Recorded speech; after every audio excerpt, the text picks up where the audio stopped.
També tenen valor artístic els carrers guarnits de les festes de Gràcia. Avui se sabrà quins són els guanyadors, això serà a les 6 de la tarda, i competeixen els 18 carrers i places del barri que s'han engalanat. Un altre barri on es decoren alguns carrers per la festa major és Sants, que ja està escalfant motors per al cap de setmana.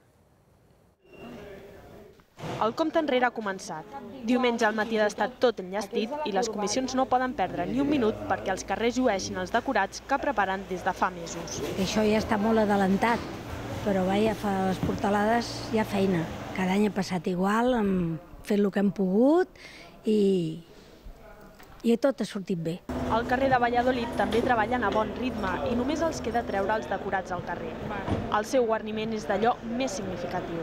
Després d'aconseguir la victòria al concurs de carrers de l'any passat, unes maletes i un tren serveixen a la comissió actual per dir adeu a la festa major. Ens agradaria que l'any que ve algú altre ho agafés, esclar, però per nosaltres és com final de trajecte i com un adeu a tota aquesta gent que ens ha acompanyat durant tots aquests anys. A l'altra cara de la moneda hi ha el carrer del Colea de Baix, enguany convertit en el Colea del Mig.